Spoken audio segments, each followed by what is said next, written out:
2차 세계대전 때 그 독일군이 프랑스 또 네덜란드 뭐 유럽을 그냥 파죽지세로 이렇게 몰아붙이기 시작했습니다.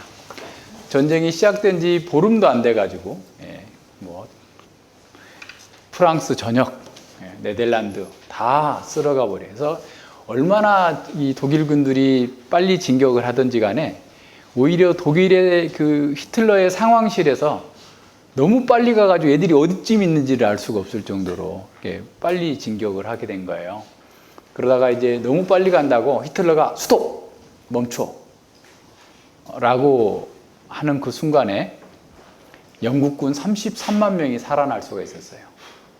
그러니까 이게 덩케르크라고 하는 그 지역에 영국군 33만 명이 이제 프랑스를 도우려고 연합군으로 딱 건너왔는데 히틀러가 스톱하지 않았으면 거기까지 딱 밀어붙여가지고 다 사로잡을 수 있는 그런 상황인데 히틀러가 스톱시키는 그 동안에 이제 영국은 자기 병사들을 철수시키려고 모든 총력 동원을 합니다. 아무리 군함을 많이 쏟아부어도 33만 명을 데려올 수는 없어요. 그래서 영국에 있는 모든 어선, 요트, 배라고 하는 모든 배는 다 프랑스의 이 서부 해안에 있는 덩케르크에 가서 이제 영국 군들을 실어 날라서 겨우 33만 8천 명이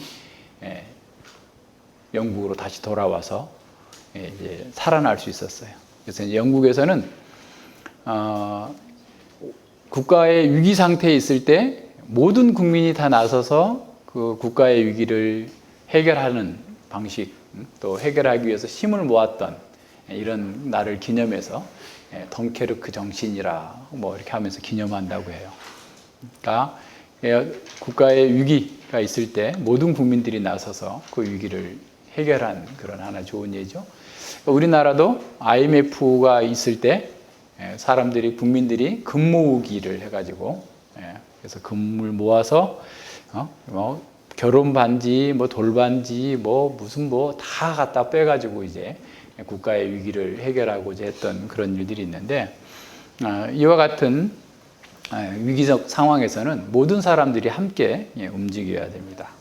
이 세상에 이게 전쟁사에 보면 이 포로를 구출하는 사건은 참으로 다이나믹하고 또 스릴이 넘쳐서 이런 영화들이 굉장히 많이 나오죠. 아마도 이것도 보니까 이 덩케르크라고 하는 그 영화가 있었던 것 같은데 이런 그 일들이 굉장히 많죠. 근데 이제 그 어떻게 보면 물리적인 전쟁에서의 그 포로가 됐다라고 하면 이게 구적해봐야 어떤 육신의 어떤 그 제한이 있거나 육신의 죽음을 이렇게 겪게 되죠. 근데 영적인 전쟁에서 포로가 될 수 있어요. 영적인 전쟁의 포로가 됐을 때도 덩케르크 정신으로 모든 하나님 나라의 백성들이 동원돼서 구출해내야 돼요. 그러니까 그럴 정도로 우리가 연대의식을 가지고 교회가 함께 싸워나가야 되는데 이 영적 전쟁에서 포로가 된 사람들은 사상의 포로가 됐어요. 몸은 마음대로 돌아다니잖아요. 몸은 마음대로 돌아다니는데 이단 사상의 포로가 되어가지고 이제 뭐가 빠져나오지를 못하는 겁니다. 그게 지금 여기 두 번째 말하고 있는 영적 전쟁의 전략이에요. 어떻게 싸울 것인가? 궁율로 싸우라는 거예요. 이 말이 안 되잖아요. 지금 영적인 전쟁에서 지금 어떻게 보면 포로가 돼가지고 이단 사상의 거짓 교사들의 가르침에 빠져들어가 있는 하나님의 백성들을 구출해내기 위해서 사용되는 전략이 두 번째 전략이에요. 궁율로 싸우라는 거예요. 궁율로 싸우라. 이게 두 번째 핵심 전략입니다.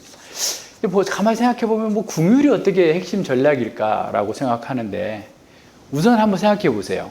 상황을 한번 생각해 봅시다. 우리는 아직 그런 일이 없었으니까 우리가 이렇게 참 재미있게 말씀 안에서 함께 이렇게 정말 그 연대 의식을 가지고 그 영적 전쟁을 수행해 나가는데 그 중에 이 사단의 포로가 돼가지고 사단에게 사상이 쫙 들어와가지고 교회를 어지럽히고 육신의 정욕을 쫓고 은혜를 세격거리로 바꾸는 사람들이 있어가지고 교회를 확 흔들어 놨다고 쳐보세요.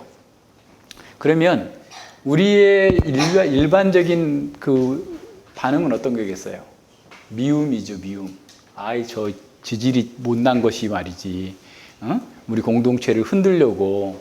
더군다나 이단 사상, 잘못된 육신의 정욕, 이 온갖 것들을 가지고 돌아가지고 우리를 무너뜨리려고 했으니 원수시하고 때려잡자, 내쫓아버리자, 뭐 등등의 이런 그 반응을 보일 거 아니에요.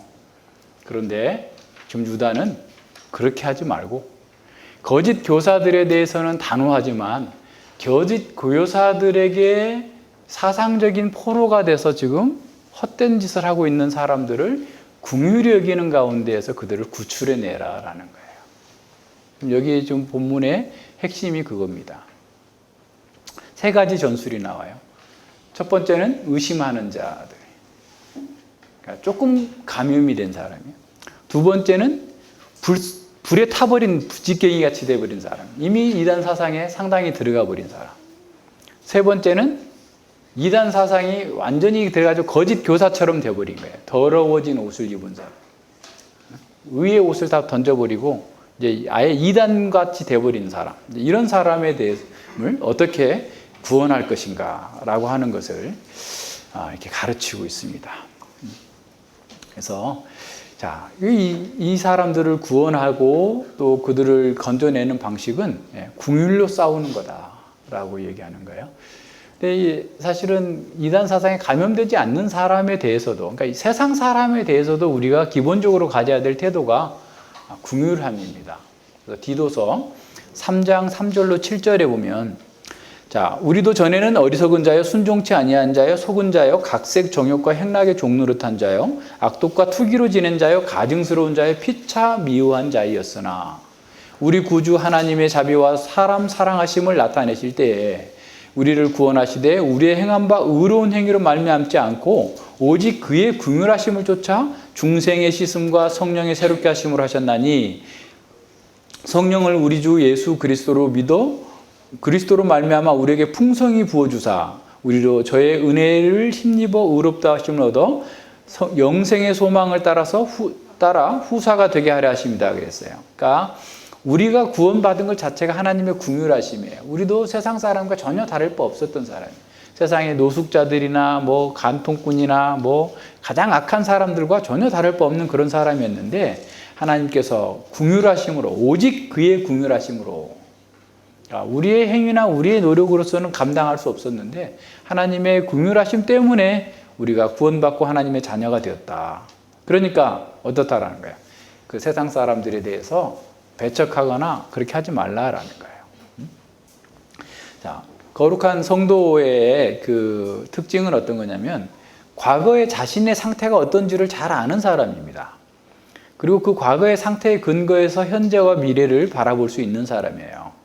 그러니까 과거의 상태라면 늘 우리는 하나님의 긍휼하심이 아니고서는 나의 존재 가치가 거의 드러나지 않죠. 그래서 그러니까 자기가 과거에 어떤 죄인이었나 또 자신의 죄를 많이 발견할수록 우리는 은혜와 감사가 넘치는 거죠. 그러니까 현우한테 5만 원 빌려줬는데 현우는 5만 원 빌려주면 그냥 5만 원 그런데 야 현우야 됐어 5만 원 안 갚아도 돼 이렇게 얘기하는 것하고 현우가 지금 사형 선고를 받고 내일 그냥 단두대가 내려와서 팍 잘라가야지 그런 위기적 상황이에요.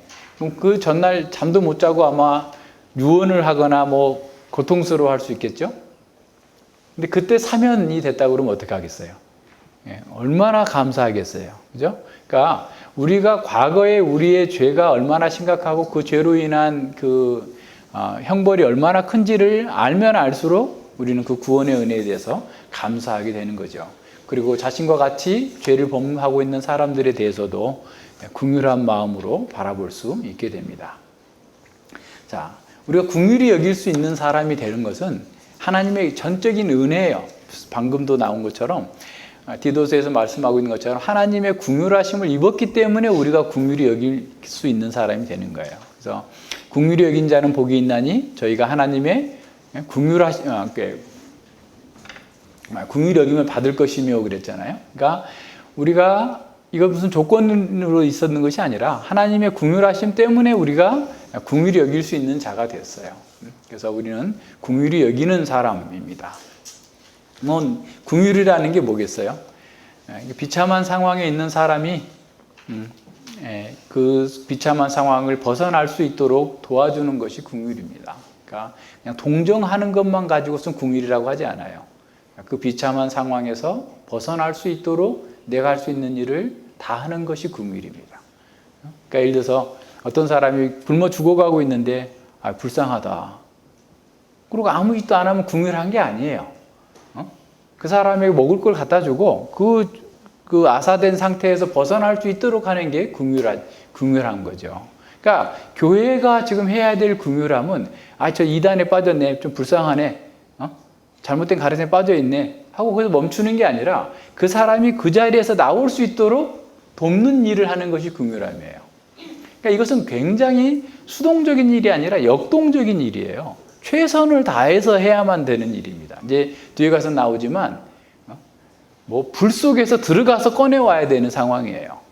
이럴 정도의 지금 역동적인 일이 긍휼함이다라는 사실을 기억해야 됩니다.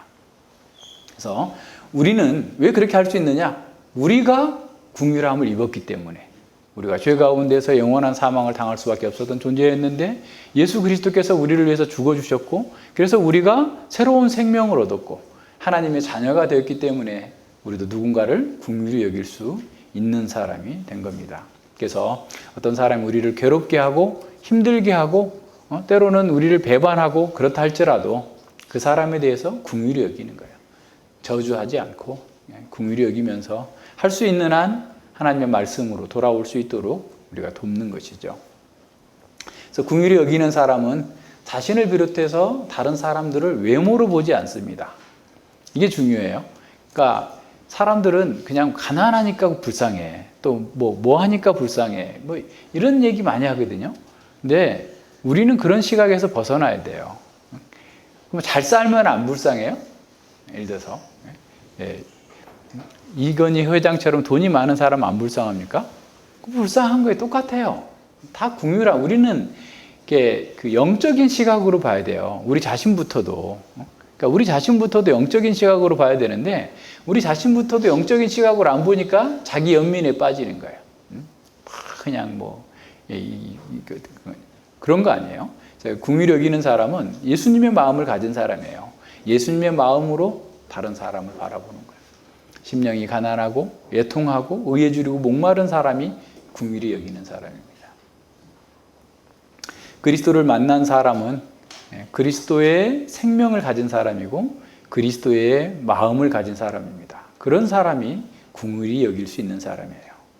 그래서 인간의 진정한 참된 실상을 알기 때문에 그 사람을 이해할 수 있고 또 그 사람을 긍휼히 여길 수 있습니다. 그 사람 속에서, 그러니까 다시 말하면 우리가 예수님의 마음을 닮으면 닮을수록 긍휼히 여기는 마음이 더 깊어지는 거예요. 다른 사람에 대해서도. 시편 103편 그 13절로 18절에 보면 아비가 자식을 불쌍히 여김같이 여호와께서 자기를 경외하는 자를 불쌍히 여기시나니 이는 저가 우리의 체질을 아시며 우리가 진토임을 기억하심이로다. 인생은 그날의 풀과 같으며 그 영화가 들의 꽃과 같도다. 그것은 바람이 지나면 없어지나니 그곳이 다시 알지 못하거니와 여호와의 인자하심은 자기를 경외하는 자에게. 여기서 인자하심, 긍휼하심, 또 불쌍히 여기심 다 같은 의미예요. 자기를 경외하는 자에게 영원부터 영원까지 이르며 그의 의는 자손의 자손에게 미치리니 곧 그 언약을 지켜 그 법도를 기억하여 행하는 자에게로다. 여호와께서 부모가 자식을 이렇게 불쌍히 여긴 것처럼 우리를 불쌍히 여기셔서 우리를 구원해 주시고 하나님 나라의 그 영광을 우리에게 덧입혀 주셨다라는 거예요. 여기 시인도 마찬가지예요. 인생의 날은 풀의 꽃과 같다. 아무리 세상에서 잘나면 뭐하냐. 금방인데 한순간인데 그런 거 부러워하지 말고 여호와 경외하며 살라라는 겁니다. 이렇게 하나님의 긍휼을 입은 사람은 그 마음의 기쁨과 은혜가 충만한 사람입니다. 그래서 그러니까 강팍한 사람들, 또 어리석은 사람들, 이기적이고 조랑하는 사람들마저도 긍휼히 여길 수 있어요. 그러니까 긍휼을 맛보느냐 못 보느냐 그게 더 제일 중요합니다. 그래서 긍휼을 입은 자다 사람들을 이렇게 긍휼히 여길 수 있어요. 그러니까 긍휼을 맛보고 또 그 긍휼 가운데에서 기쁨의 능력을 갖고 있는 사람들이 영적 전쟁에서 어리석게 패하여서 포로가 된 사람들을 구출할 수 있는 능력과 힘이 있는 겁니다. 자, 그 세 가지 그 전술인데 첫 번째는 뭐냐면 의심하는 자를 긍휼히 여기라라는 거예요. 그러니까 앞서 첫 번째 전략은 어떤 거였어요? 그러니까 보세요, 우리 세 가지 전략에 있었죠. 첫 번째 전략은 교회의 본질을 바르게 세워라라는 거예요. 지극히 거룩한 믿음 위에 자기를 건축하고 교회를 건축하고 성령으로 기도하고 하나님의 사랑 안에서 자기를 지키고 그리고 영생에 이르도록 영생을 얻도록 어떻게 그리스도의 긍휼을 기다리라. 그러면서 이제 두 번째 전략이 또 긍휼로 나오죠. 그러니까 두 번째 전략에서 첫 번째는 뭐냐면 의심하는 자들에게, 두 번째는 불에 들어가 버린 사람, 세 번째는 더러운 옷을 입은 사람들을 이렇게 대한 그 세 가지 전략이 나오는데요. 여기서 의심하다라는 말은 이 앞에 이제 그 9절에 천사장 미가엘이 모세의 시체에 관하여 다투다라는 말과 같은 말이에요. 디아크리노라는 말인데 논쟁하다 또는 정죄하다, 심판하다 그런 뜻이 있습니다. 그러니까 이 첫 번째 사람들은 어떤 사람들이겠어요? 거짓 교사들의 가르침을 듣고서 이게 맞는 것 같기도 하고 아닌 것 같기도 하고 하면서 이제 교회에서 참된 진리에 대해서 계속 어떻게 보면 변론하고 다투는 정도의 그런 수준들입니다. 그러니까 이런 사람들은 굉장히 어떻게 보면 진리에 대해서 의심을 품기도 하고 동정녀 탄생에 대해서 부정하기도 하고 또 가연설적인 어떤 생각을 갖기도 하고 등등의 수많은 어떤 우리가 믿는 이 진리에 대해 성경에 있는 진리에 대해서 거짓 교사들의 영향을 받아서 이렇게 의심하면서 또 어떻게 보면 변증하고 다투고 있는 이런 사람들이죠. 이런 사람들이 엉뚱한 질문을 하면서 어떤 그 말들을 이렇게 할 때 그냥 미워해가지고 단칼에 잘라가지고 내쫓아버리지 말고 긍휼히 여기라는 거예요. 긍휼히 여기면서 그들에게 진리를 잘 가르쳐주고 또 진리 안에서 사랑을 나타내면서 좀 오래 참고 기다려주면서 하라라는 겁니다. 믿음이 어린 신자들은 이런저런 그 교훈의 풍조에 흔들리기가 쉽습니다. 그렇기 때문에 이런 사람들이 거짓 교사의 정욕을 부추기는 말, 자랑하는 말, 아첨하는 말 이런 말에 잘 속아 넘어가게 되는 거죠. 그래서 성도에게 주신 단번에 주신 이 믿음의 도를 잘 이해하지 못하고 엉뚱한 것을 가지고 자꾸 얘기하고자 하는 사람들이 있어요. 그런데다가 이 거짓 교사들은 그런 어린 신자들에게 딱 맞는 미끼를 주는 거죠. 뭐 선물도 주고 감정적으로도 늘 이렇게 동정해주고 또 한편에서는 뭐 물질적 도움이 필요하다면 물질적인 도움까지 주면서 자신들이 마치 그 사람들을 돕는 천사처럼 행세하는 겁니다. 이런 사람들에게 믿음이 연약한 사람들은 걸려 넘어질 수 있어요. 그러니까 어떻게 보면 맞춤식 미끼를 주는 거잖아요. 그러니까 이제 여기 넘어가기 쉽습니다. 그래서 이런 면에서 이제 어린 신자들이 의심하게 되고 또 자꾸 이제 그들한테 들었던 걸 가지고 이제 자꾸 얘기하는 거예요. 그러니까 이제 공부하다 보면 미리 이렇게 들었던 것들, 잘못된 내용을 들은 걸 가지고 자꾸 이렇게 질문하는 경우가 많거든요. 그런 것과 마찬가지죠. 그런 일들이 있는 겁니다. 자, 이런 성도들이 나타났을 때 신실한 성도들은 어떻게 해야 되는가? 냅둬, 저러다 말게. 이렇게 하면 안 된다는 거예요. 의심하고 있다고 해가지고 책망하고 정죄하고 막 추방해버리지 말고 오히려 긍휼히 여겨서 그 사상의 잘못된 것들을 어떻게 보면 말씀으로 잘 교정해주고 잘 돌봐주고 바른 신앙 안으로 돌아올 수 있도록 해줘야 된다라는 거예요. 그러니까 이제 우리가 자식을 키워보는 것은 굉장히 좀 도움이 되는 것 같아요. 그러니까 자식들이 사람 구실하려면 적어도 고등학생 정도는 돼야 되죠. 그러니까 재현이가 아무리 말을 잘 들어도 아직 사람 구실 못하는 거예요. 부모의 도움을 없이는 살 수가 없잖아요. 그러니까 자기 스스로의 사람 구실을 할 수 있으려면 적어도 고등학생, 대학생은 돼야지 이렇게 되는데 그때까지 얼마나 많은 실수와 허물이 있어요. 그럴 때 많이 부모들이 참아주고 기다려주면서 아이에게 그 바른 교훈을 주는 것처럼 우리가 교회에서도 성도들이 그렇다라는 것을 이해해야 되는데, 근데 그렇게 그 이해할 수 있는 방식이 뭐냐면 우리가 그런 과정을 거쳤잖아요. 우리도 안 그래요, 여러분? 여러분 세상에 성인으로 태어난 사람 딱 하나 있어요. 아담밖에 없어요. 아담 하와밖에 없어요. 예수님도 어린아이로 오셨어요. 그러니까 이 구루하는 수고를 해보는 것이 사실은 그런 성도들을 이렇게 양육하는 데도 도움이 돼요. 그러니까 성도들에게 어린 성도인데 막 이거 해라 저거 해라 막 무거운 짐을 지어줘. 그럼 그 사람이 하고는 싶지만 할 수 없는데 어떻게 하겠어요? 그냥 깔아앉아서 그 짐에 눌려서 죽는 거지. 그러니까 그때 상황에 잘 맞춰서 이렇게 하는 거예요. 그러니까 그 어린 성도들의 특징은 뭐냐면 외모로 판단을 많이 합니다. 그러니까 막 사람이 좀 외모가 멋있어. 그러니까 외모가 멋있다라는 말이 뭐 얼굴이 잘생겼다는 게 아니고 뭐 좋은 전문직 직업을 가지고 있거나 또는 뭐예요. 하여튼 뭐 돈이 많거나 뭐 하여튼 등등의 이런 매너가 좋거나 세상 사람들이 부러워하는 것들을 가진 사람들을 잘 추종하게 돼 있어요. 그러니까 그런 사람들에게 영향을 더 많이 받게 되는 거죠. 그러다 보니까 이제 그런 사람들에게 쏙딱 넘어가 버리는 겁니다. 사도 바울에게 가르침을 받았던 고린도 교회도 넘어갔어요. 고린도후서 11장 19절로 20절에 보면 그 거짓 교사들이 와가지고 이 고린도 교회를 확 흔들어 버리니까 고린도 교회가 획가닥 넘어갔어요. 고린도후서 11장 19절 20절. 너희는 지혜로운 자로서, 지혜로운 자라는 건 생명이 있는 사람이라는 뜻이에요.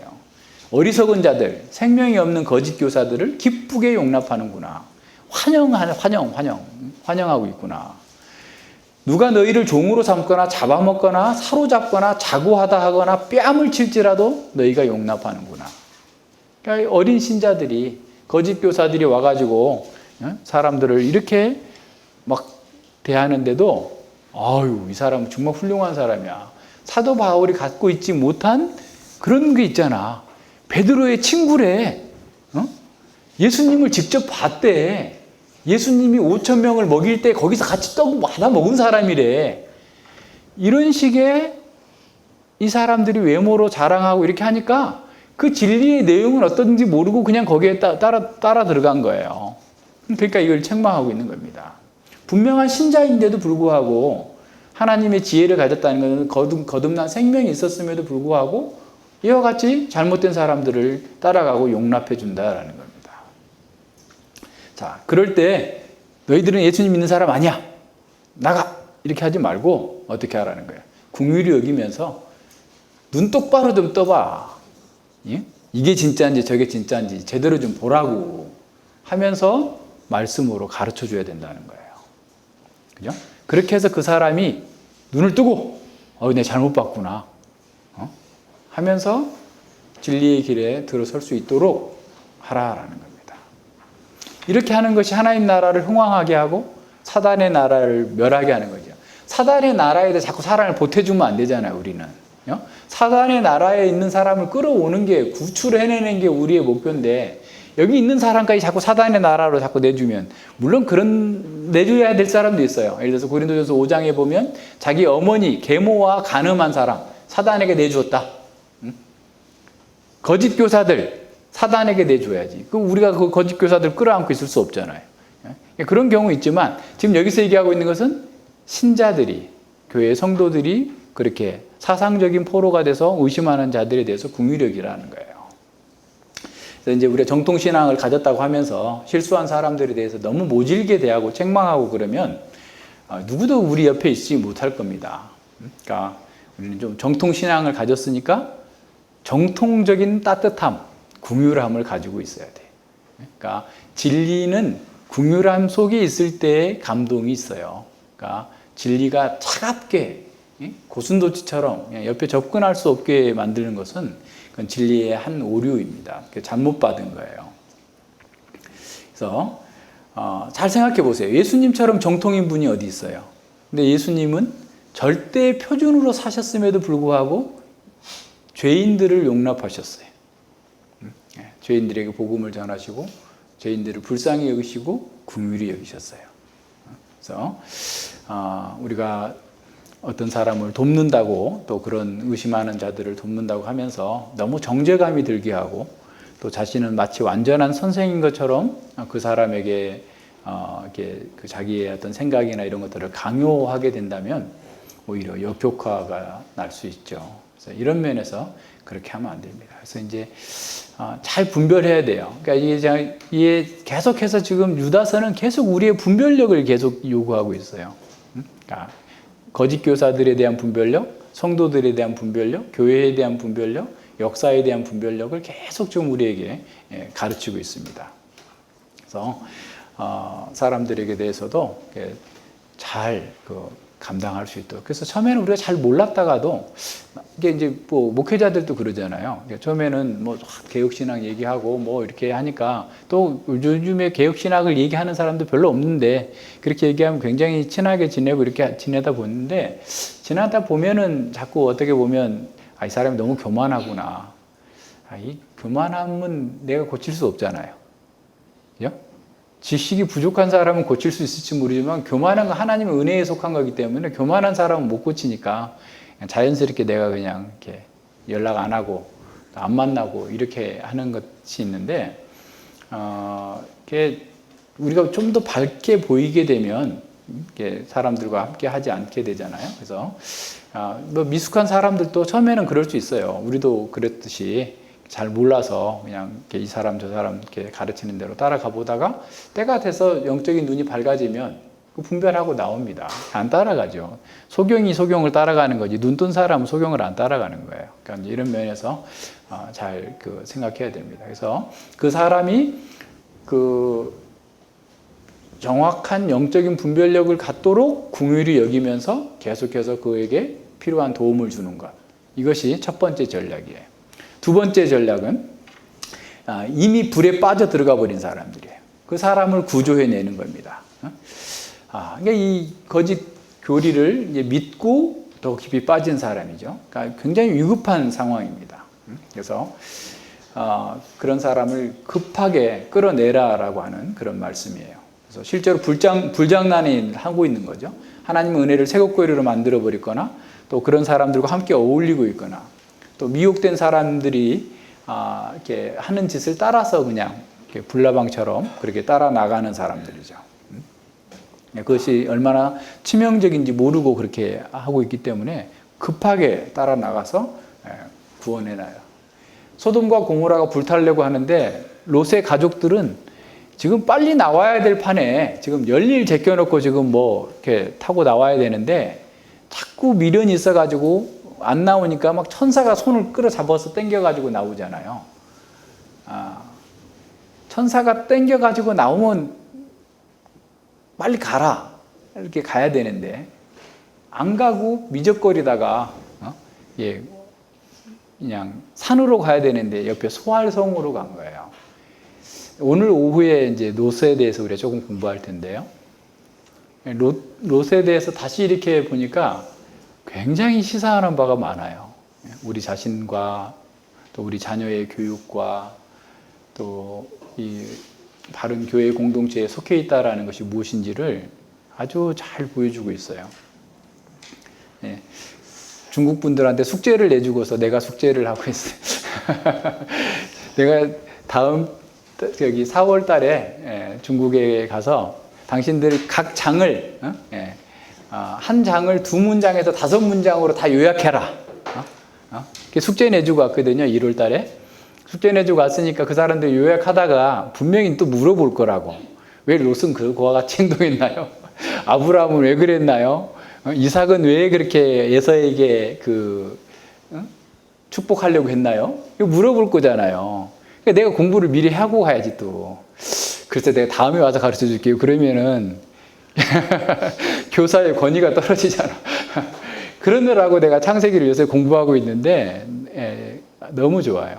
다시 공부하니까. 그래서 창세기 또 막 설교하고 싶고 막 뭐 하고 싶고 막 해서 이제 오늘 룻과 관련해서 공부하는데 여러분도 창세기 그렇게 한번 해보세요. 그 한 장씩 해가 한 장을 2문장에서 5문장 사이로 요약해 보세요. 그러면 그 내용이 아주 명확하게 잘 보이게 될 겁니다.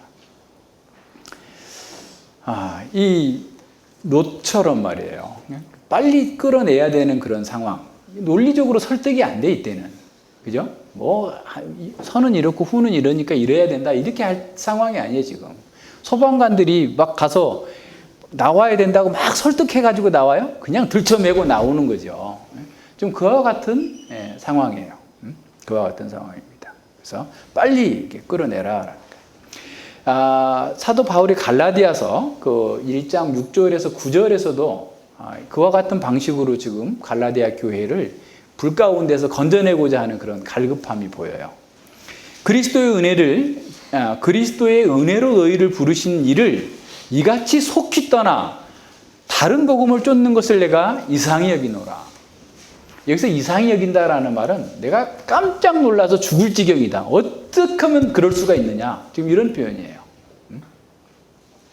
그러면서 다른 복음은 없나니 다만 어떤 사람들이 너희를 요란케 하여 그리스도의 복음을 변하려 함이니라. 그리스도의 복음을 변하려 하는 좀 유기적 상황이단 말이에요. 그러나 우리나 혹 하늘로부터 온 천사라도 우리가 너희에게 전한 복음 외에 다른 복음을 전하면 저주를 받을지어다. 천사라도 어떤 사도라도 내가 다시 가서라도 내가 전에 전했던 그 복음을 변하고 다른 복음을 전하면 저주받아서 지옥 가야 된다라고 얘기하는 거예요. 우리가 전에 말하였거니와 내가 지금 다시 말하노니 만일 누구든지 너희 받은 것 외에 다른 복음을 전하면 저주를 받을지어다. 저주받는 말은 2번씩이나 남아가지고 그 사랑의 사도의 입에서 막 불처럼 쏟아져 나오는 거예요. 그때는 바로 끌어나와서 충격 줘가지고 끌고 나와야지 두고 있으면 안 되기 때문에 그런 거예요. 중학교 동창이 있었는데요. 이 친구가 제가 전도해가지고 교회를 나갔어요. 그런데 한 10개월에서 한 1년 정도 이렇게 떨어져서 지냈어요. 이렇게 그랬는데 나중에 보니까 이단에 빠져버린 거예요. 그러니까 교회에 있던 교회에서 뭐 그냥 전도했어도 교회만 나왔지 뭐 제대로 이렇게 말씀을 잘 공부했던 것도 아니기 때문에 그런데 이단에 빠져 있는 거예요. 그러니까 누나가 여호와 증인. 그 가족들이 다 여호와 증인이어 가지고 여호와 증인하고 열심히 공부를 해가지고 얘가 막 완전히 이상한 사람이 됐더라고요. 이제 어떻게 하겠어요? 막 시간만 나면 붙들어서 내 가지고 막 얘기하고 막 전화하고 뭐 못 만나겠다 그러면 전화해가지고 막 계속 붙들고 옛날엔 공중전화 돈 넣어야 되잖아. 막 따가락 넣으면서 또 하고 따가락 넣으면서 또 하고 계속 전화를 해가지고 이제 결국 끌어냈어요. 끌어냈는데 나중에 그 친구가 하는 얘기가 다른 거는 잘 몰랐었겠고 아니 나보다 훨씬 더 바쁜 사람이 이렇게 갈급하게 이렇게 자기한테 그냥 쉬지 않고 얘기를 해서 제가 어쩔 수 없이 그럼 내가 한번 가볼게 하고 나왔다는 거예요. 네, 나와 가지고 이제 씻겨내서 자기 동생까지 전도하고 이렇게 했는데 급할 때는 다른 방법이 없어요. 그냥 최대한 빨리빨리 그 사람을 끌어내야지. 불 속에 있는 사람 뭐 어떻게 하겠어요? 뭐 다 설명할 수 없는 거죠. 그래서 우리는 그때그때 상황에 맞게 그 적절한 전술을 사용해 가지고 사람들을 건져내야 됩니다. 여기서도 어떤 자를 불에서 끌어내어 구원하라. 그러니까 생명은 있는 것 같은데 헷가닥 해가지고 지금 엉뚱한 데 따라가고 있으면 그거 가만히 두면 안 된다라는 거예요. 빨리 끌어내라는 거예요. 세 번째 전술 명령은 거짓 교리에 완전히 빠져버린 사람입니다. 어떤 자를 육체로 더럽힌 옷이라도 싫어하여 두려움으로 긍휼히 여기라 그랬어요. 그러니까 이게 육체에 더럽힌 옷까지도 미워해야 되면서 또 두려움으로 이렇게 건져내라는 거죠. 가장 심각한 상태입니다.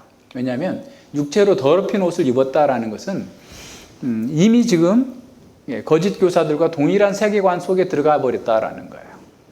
그러니까 옷 입음이 성경에서는 굉장히 중요한 상징이고 은유입니다. 그래서 창세기 1번에도 다시 보니까 옷 입음에 대해서만 쭉 봐도 굉장히 아주 그 중요한 내용들이 막 툭툭툭툭 튀어나와요. 그러니까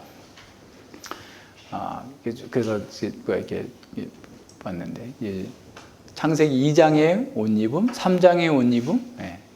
그리고 뒤에 이제 노아의 옷. 그 뒤에 가서 보면 또 누구의 옷이 나와요? 예. 예서의 옷. 이삭을 속이기 위한 예서의 옷. 요셉의 옷. 예. 요셉 기사에서는 옷이 굉장히 특징적으로 많이 나타나는데 요셉의 신분을 계속 옷으로 바꿔지는 것을 통해서 보여줘요. 그러니까 요셉이 채색 옷을 입은 것은 장자권을 가졌다라는 거예요. 장자권은 전체 재산의 반을 갖는 거예요.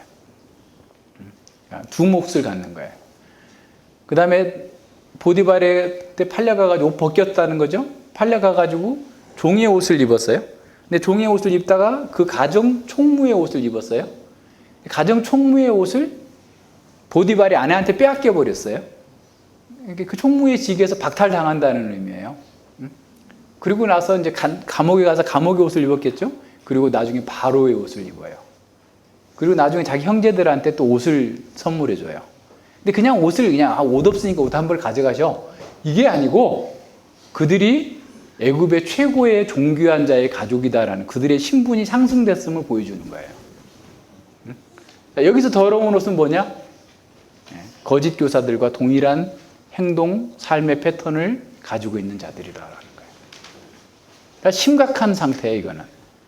그러니까 이런 사람을 잘못 건드리면 너도 같이 더러워지니까 먼저 두려워하고 싫어하고 미워하고 이렇게 해야 된다는 거예요. 죄인을 구원한다고 죄까지 인정해주고 죄까지 다 받아들여주고 괜찮은 것처럼 여겨주면 너도 같이 망한다.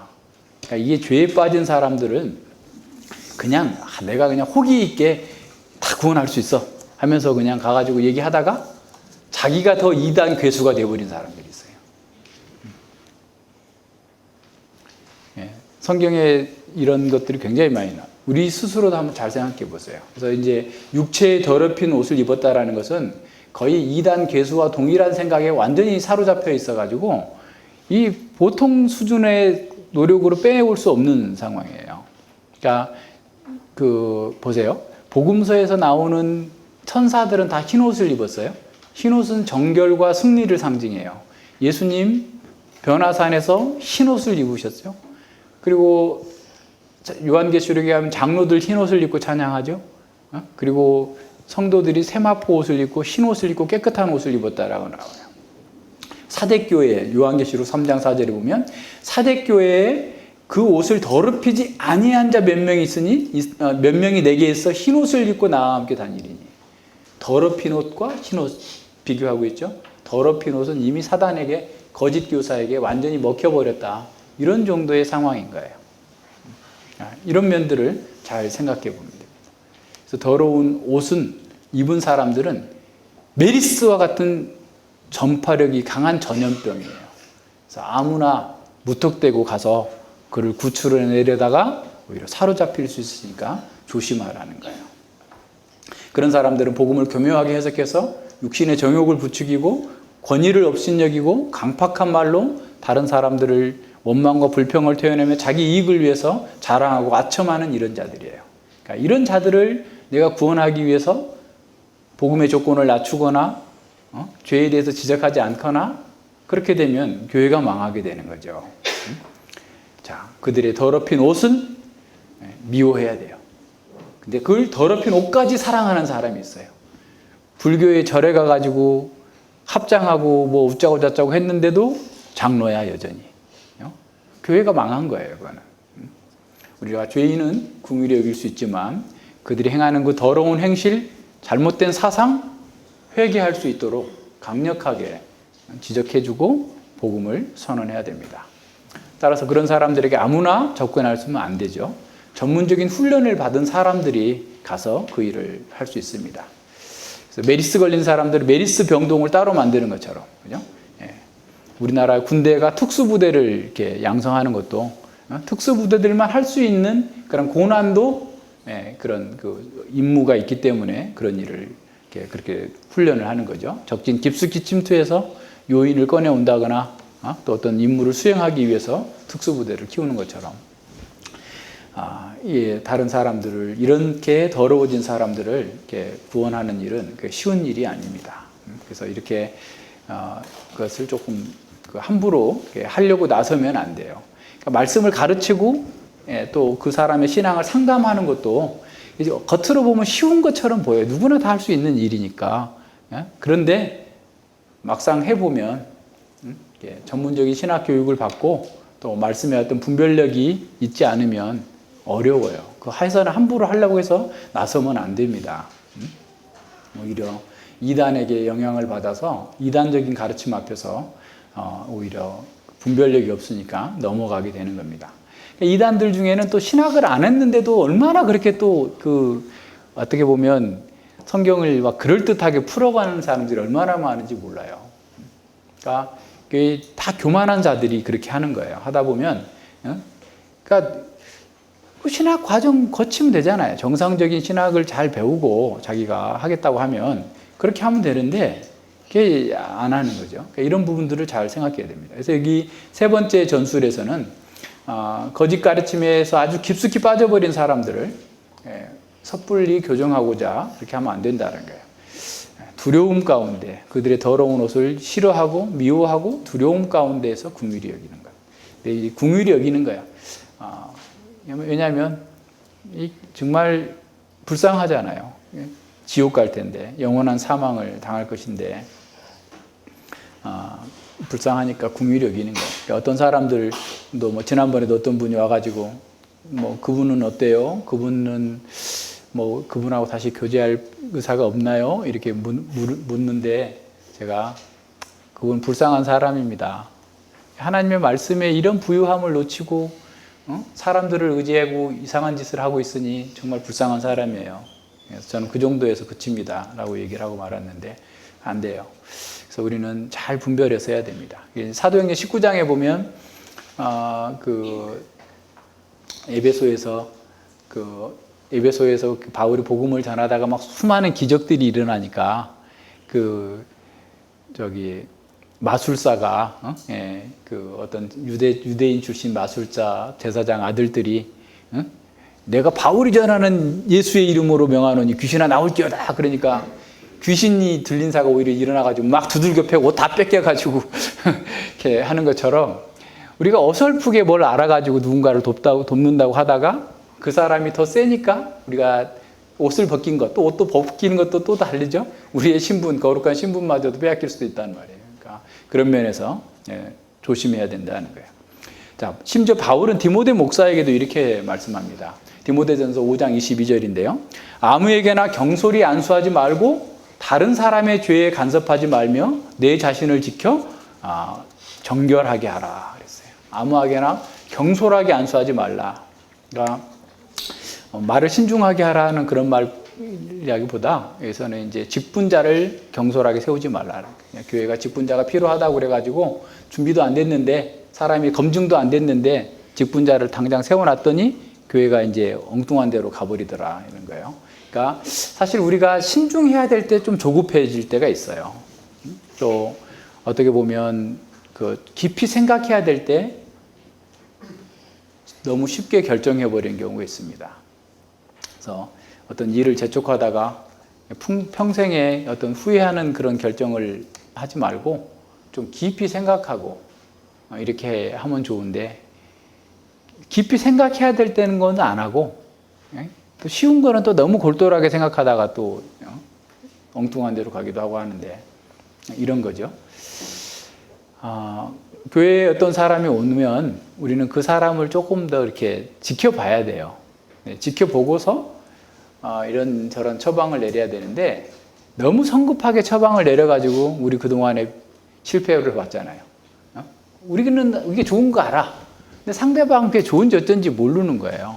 그러니까 그것에 대해서 너무 이렇게 세게 밀어붙이면 안 돼요.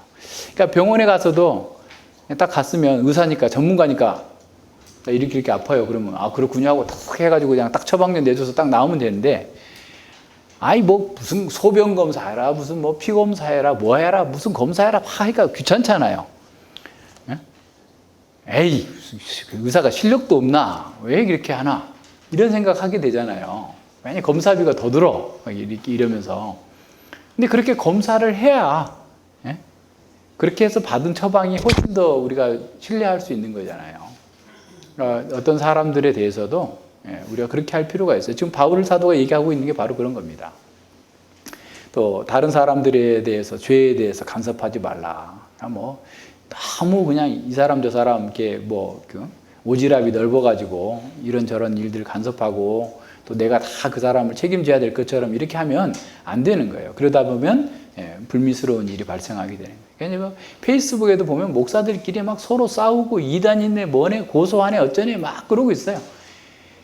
아이고 거기 뭐 들어가서 얘기해서 뭐 그 사람도 고쳐질 것도 아니고 그런 일이 우리가 왜 시간을 소모합니까? 우리 하고 싶은 일도 못 하는데 해야 될 일도 잘 못 하는데 그럼 그 사람들이 하라고 내비두고 그런데 끼지 말고 우리는 우리 할 일 제대로 하라라는 거예요. 어떤 사람은 날마다 먹는 밥을 맨날 사진 찍어가지고 식탁에 올려가지고 그거 그렇게 중요해요? 그게? 그런 것들을 뭐 그렇게 그 사람들하고 같이 할 필요 없죠. 그래서 우리는 우리 자신을 정결하게 하는 일에 더 집중해야 됩니다. 동역자들에게도 그런 일들이 필요하죠. 그래서 그 사람들을 우리가 이렇게 잘 구원해내는 그런 일들이 우리에게 필요합니다.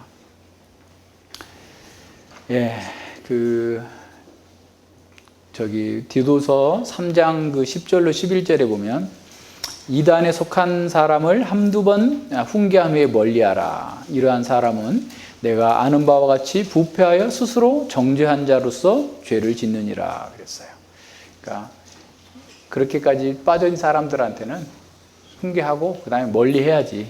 어떤 사람은 무슨 이단에 빠져 있는 사람은 뭐 7년 동안 뭐 신방하면서 뭐 이렇게 찾아다니는데 안 돼서 뭐 인제사 뭐 한다고. 그래서 제가 이 말씀 한두 번 얘기해보고 안 되면 끊으라고 그랬는데 7년 동안이나 왜 그런 사람한테 시간 낭비합니까?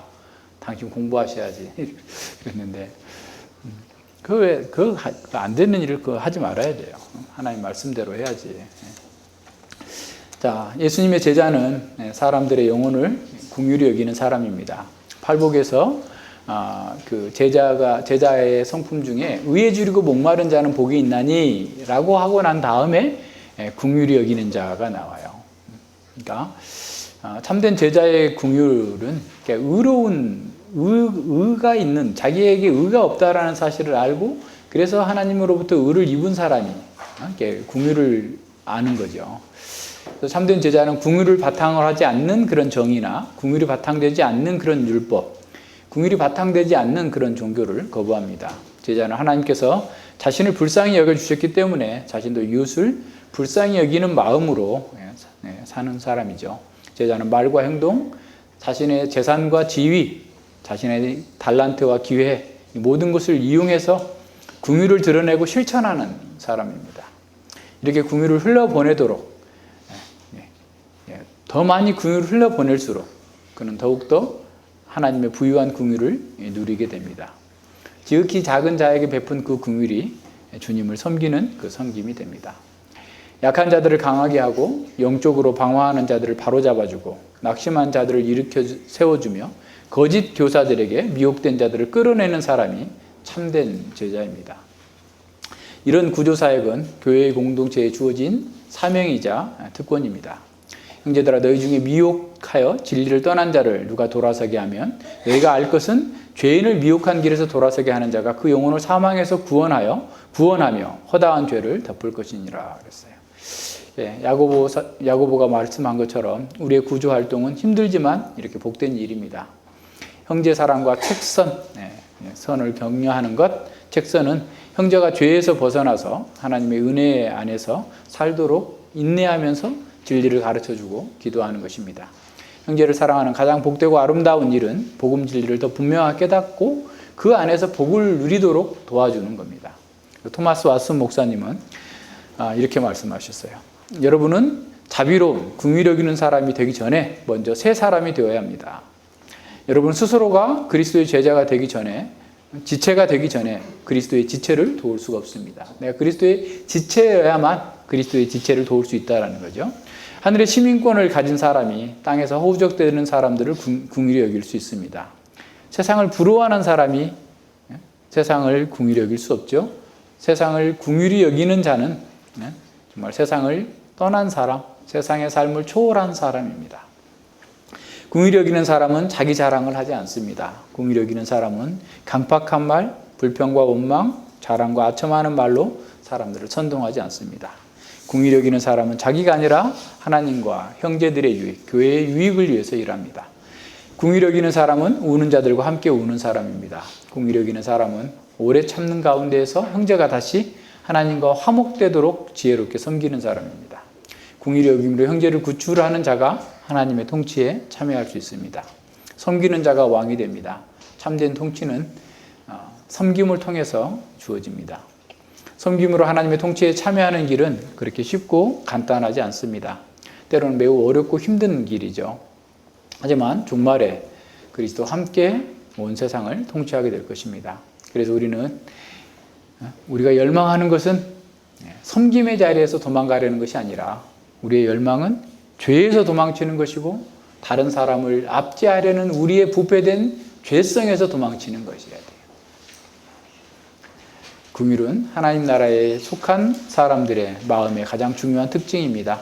그가 궁율을 입었기 때문에 하나님의 백성이 되었습니다. 자, 내가 궁율을 입었다라는 것을 이해할 때만 심령이 가난한 자, 애통한 자가 될 수 있는 거예요. 그래서 심령이 가난한 자로서 형성된 그리스도인의 성품은 긍휼히 여기는 것으로 완성되어서 늘 긍휼히 여기는 가운데에서 이루어지는 거죠. 그래서 겸손히 섬기는 자, 긍휼히 여기는 자가 결국 왕이 되어서 온 세상을 다스리게 될 것입니다. 이것이 기독교의 역설인 거죠. 그래서 그리스도인의 긍휼과 섬김은 앞뒤 분간하지 않는 맹목적인 구제나 구조가 아닙니다. 그리스도께서 섬기는 자로서 세상에 가장 지혜롭게 세상 사람들을 도와주었던 것처럼 그것을 기억해야 됩니다. 긍휼히 여기는 자는 상대의 상황을 정확하게 잘 파악하고 그에게 적절한 복음의 처방을 제시하는 것입니다. 욥은 자신에 대해서 잘못된 진단과 처방을 이렇게 내리는 친구들에게 이렇게 말합니다. 너희는 거짓말을 지어내는 자요 다 쓸모없는 의원이라. 어떤 사람 누군가를 열정적으로 상담해주고 조언해주는데 상대방은 그분의 조언 속에서 자신의 상황이 전혀 맞지 않는다. 그리고 그분이 나를 조언해주는 것이 그분의 궁륜함이나 그분의 사랑을 조금도 느낄 수 없다라고 말하는 것을 보게 됩니다. 그러니까 누군가를 상담해 줬을 때 그 문제를 정확하게 알고 그 문제를 치료해 주는 약을 줘야 되는데 문제와 다른 약을 줘. 좀 위가 아프다는데 자꾸 머리 아픈 진통제를 주는 것과 마찬가지로 문제 해결이 안 되는 거죠. 자, 우리도 한번 생각해 봐요. 누군가를 조언하고 사랑으로 이렇게 상담해 주는데 그 사람의 상황을 잘 파악하지 않고 말함으로써 어떤 문제를 일으킨 것은 아닌지. 이거 한번 스스로 돌아봐야 됩니다. 자, 우리도 누군가를 열정적으로 돕고자 했으나 우리의 진단과 처방이 잘못되었다면, 긍휼한 마음이 없었다고 한다면 우리도 거짓말장이요 쓸모없는 의원이다 라고 하는 책망을 듣지 않을까요? 자, 긍휼히 여기는 사람은 성도의 상태를 잘 파악하고 죄에 대해서 바른 처방을 제시합니다. 때로는 때로는 책망하기도 하고 징계할 수도 있어요. 그래서 거역하는 자를 온유함으로 징계할지니라고 그랬죠. 만약 우리가 사람들의 죄에 빠진 것을 보고도 그걸 내버려 둔다면 그것은 잔인한 겁니다. 레위기를 보죠. 레위기 19장 17절에 보면 너는 내 형제를 마음으로 미워하지 말며 이웃을 인하여 죄를 당치 않도록 그를 반드시 책선하라. 이걸 좀 더 쉽게 번역하면 너희는 마음으로 형제를 미워해서는 안 된다. 이웃의 잘못을 서슴없이 꾸짖어야 한다. 그래야 너희가 그 사람 때문에 죄를 짊어지지 않는다. 그 죄의 영향력이 우리에게 퍼져 들어온다는 거죠. 자, 이어서 하나님께서는 이렇게 말씀합니다. 원수를 갚지 말며 동포를 원망하지 말며 이웃사랑이를 내 몸과 같이 하라. 나는 여호와니라. 그러니까 어떻게 하라는 거예요? 이웃의 잘못에 대해서 책선해야만 그게 진정한 이웃사랑이다라는 거예요. 이웃을 내 몸처럼 사랑한다면 잘못되고 있으면 잘못에 대해서 지적해 줘야 된다는 거예요. 이웃의 잘못을 간과하는 것은 그를 사랑하지 않는 것이죠. 오히려 잔인한 자비입니다. 하지만 책망하여 죄와 이단에서 빠지지 않게 구출할 수 있는 일은 잔인한 것처럼 보이지만 자비한 행동이 되는 거예요. 자, 우리가 형제를 책선하지 않는 이유 중에 하나는 형제가 그것을 좋아하지 않을 것을 알기 때문에 그렇습니다. 그런데 불에서 끄집어내는 동안 상처를 조금도 안 받지 않을 수 있겠습니까? 그러지 않죠? 불에 들어간 사람이나 불에서 끄집어내는 사람 다 상처를 입을 수 있어요. 하지만 그렇게 입게 된 상처 때문에 불 속에 타버리도록 내버려 두지는 않을 거 아니에요. 암을 제거하기 위해서 수술을 해야 되는데 그 수술하면 너무 아프니까 암 제거 수술을 안 할 겁니까? 그냥 그렇게 해서 죽어가도록 내버려둬야 됩니까? 불을 난 줄 모르고 잠자고 있는 사람을 깨워주는 게 잡입니까? 아유, 잠 깨우면 안 되지. 오랜만에 지금 잠 한번 푹 들었는데 좀 내비둬, 잠 좀 자게. 그게 잡입니까? 어떤 게 잡이에요? 죄에 빠져서 또는 세상에 빠져서 영적인으로 잠들어 있는 사람을 깨워주면 그 사람 싫어해요. 죄를 막 지적하면 싫어하잖아요. 근데 그 사람을 그냥 두는 게 잡이겠어요? 내비둬, 그냥 지가 알아서 하게. 그건 아니죠. 그를 향해서 영원한 진노의 불이 끓어올라오고 있는데 그 사람이 나한테 잘해주니까 그 사람이 또 나를 싫어하면 나하고 관계가 깨질 것을 무서워해서 그걸 경고하지 않으면 어떻게 되겠어요? 우리가 어떤 사람의 영적 상태를 직시하면서도 침묵한다면 우리는 궁휼히 여기는 사람이 아닙니다. 아니면 그와 동일한 어떤 죽음의 그 공범이 되지 않겠어요? 말씀을 전하고 또 그를 위해서 기도하는 일 자체가 가장 중요한 궁휼의 사역입니다. 마귀의 요새를 쳐부수는 만군의 여호와의 손에 잡혀 있는 영광스러운 무기입니다. 말씀을 전하는 일은 어둠 속에 있는 영혼에게 빛을 비추는 거고, 말씀을 전하는 일은 죄를 죽이고 영혼을 살아나게 하는 법적인 선포예요. 그래서 에스겔 37장에서 대언하라, 뼈들아 대언하라, 생기가 나와라, 생기에게 대언하라, 대언하는 대로 되는 거예요. 그래서 우리가 주의 말씀을 대언할 때 전도를 통해서 죽어있는 사람에게 하나님의 생명이 들어갑니다. 우리가 주님의 이름으로 기도할 때 그 사람 속에 생명의 기적이 일어나게 됩니다. 이 일은 누구도 어떤 그 무엇으로도 할 수 없는 초자연적인 기적의 일입니다. 오직 하나님의 백성들만이 이 일을 할 수 있습니다. 이렇게 복된 사역이 우리에게 맡겨져 있는 것이죠. 이 일을 소홀히 하는 사람은 또 그 소홀히 하는 목사가 있다면 그것은 궁휼히 여김을 맛보지 못한 사람일 가능성이 큰 거죠. 만약 우리가 궁휼히 여기는 사역을 하지 않고 있다면 우리는 악한 율법사, 악한 이웃이라는 책망을 들을 수 있을 거예요. 악한 율법사는 누가복음 11장 52절에서 말씀하고 있는 것처럼 지식의 열쇠를 가지고 있으면서도 자신도 들어가지 않고 들어가려고 하는 사람들도 막아버리는 사람이에요. 사람들의 죄를 묵인해주고 지옥을 향해 달려가는데도 고발하거나 외치지 않는 사람, 악한 율법사예요. 자녀들의 영혼에 세속적인 세계관을 심어주는 것을 자녀를 궁휼히 여기는 것입니까? 자녀들에게 롯이 선택한 세상의 번영만을 보여주면서 그것을 얻으라고 얘기하는 것이 자녀들에게 궁휼히 여기는 것일까요? 영혼을 궁휼히 여기는 것은 죄와 악의 세력에서 구출해내는 것입니다. 그 일은 모두에게 누구나에게도 쉽지 않은 일입니다.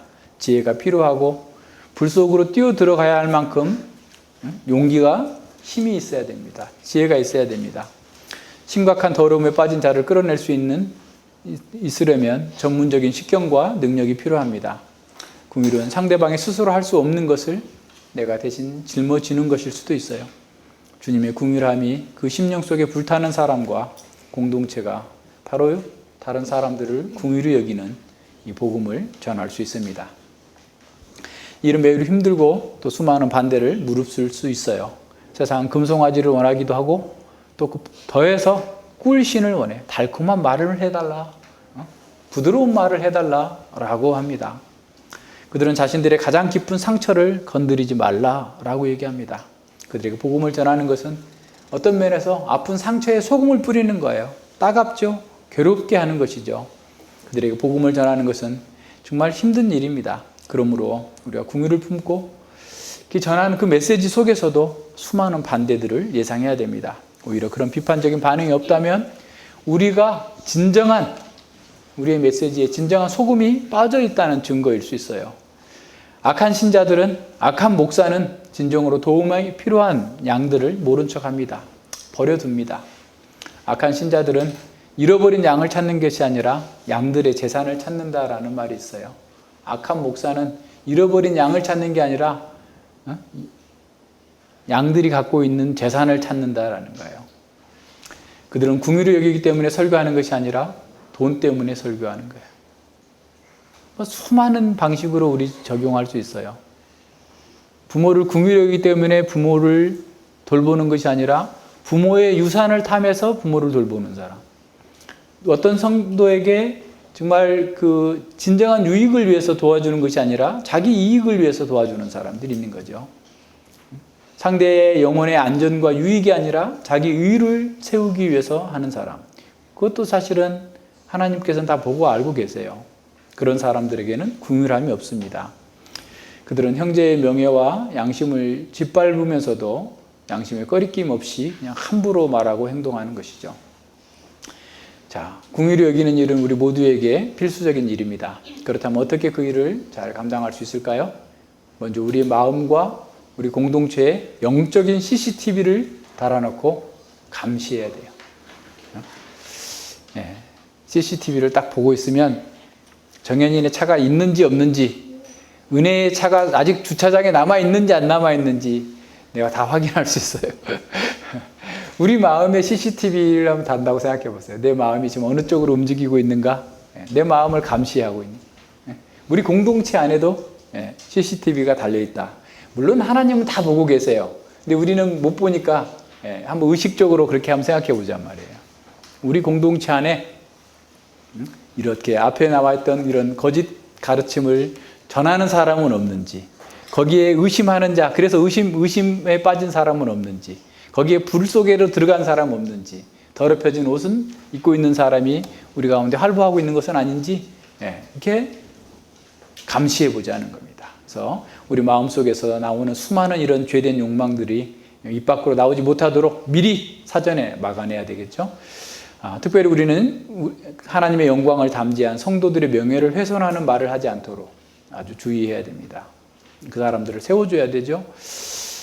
우리 공동체 안에 영적인 CCTV가 작동해야 돼. 그래서 사도 바울은 내가 밤낮으로 쉬지 않고 너희들에게 전했다. 밤낮으로 CCTV가 작동되게 해야 되는 거예요. 하나님께서 새 생명을 주시고 영광의 면류관을 주신 성도들을 멸시하고 조롱하는 자들이 활보하지 못하도록 해야 됩니다. 우리가 그렇게 하지 않아야 되고 또 그런 사람들이 있지 않도록 해야 돼요. 우리 공동체 안에서는 서로 존중하고 서로 사랑하고 서로 세워주는 말을 하고 서로 긍휼히 여기는 긍휼의 공동체가 된 것이 우리 스스로에게 우리의 공동체의 영적인 카메라에 잡히게 돼야 돼요. 네.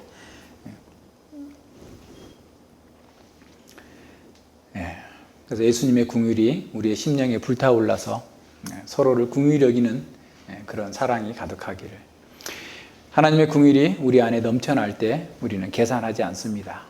나한테 이익이냐 아니냐 이거 계산 안 해요. 또 과거를 묻지 않습니다. 제가 옛날에는 어쨌고 뭐 이런 거 묻지 않아요. 지금 그 사람 속에 하나님의 형상과 아름다움을 보면서 감사하는 거예요. 하나님의 긍휼이 우리 안에 넘칠 때 우리는 외모로 보거나 외모로 판단하지 않습니다. 공평과 긍휼도 공평과 정의도 바로 이 긍휼로 감쌀 때 진정한 힘이 나타납니다. 긍휼히 여기는 공동체는 일보다 사람을 더 중요하게 여겨요. 일 좀 못하면 어떻습니까? 가령 우리 토요학교 한번 못하면 어떻습니까? 토요학교 못하면 나라가 망합니까? 교회가 망합니까? 사람이 중요한 거죠. 자꾸 일에 몰려다니면 안 돼요. 긍휼히 여기는 공동체는 또 긍휼히 여기는 사람이 복음을 담대하게 전할 수 있습니다. 우리가 교회 안에서든 교회 밖에서든 긍휼히 여기는 그 사역은 주님의 이름으로 주님의 영광을 위해서 하는 거예요. 그러니까 긍휼히 여기는 것이 우리의 의가 되거나 우리의 영광이 되는 게 아니고 주님의 이름으로 주님의 영광을 위해서 하는 겁니다. 따라서 우리는 늘 겸손하고 신중하게 그리고 감사하면서 그 일을 잘 감당할 수 있기를 바랍니다. 기도합니다. 하나님 아버지 감사를 드립니다. 저희들이 하나님의 긍휼을 입어서 이렇게 하나님 나라의 아름다움을 맛보고 누리고 또 하나님의 그 영광을 바라보면서 즐거워하면서 이 순례길을 가는 이 아름다운 공동체에 참여하게 해주시니 감사를 드립니다.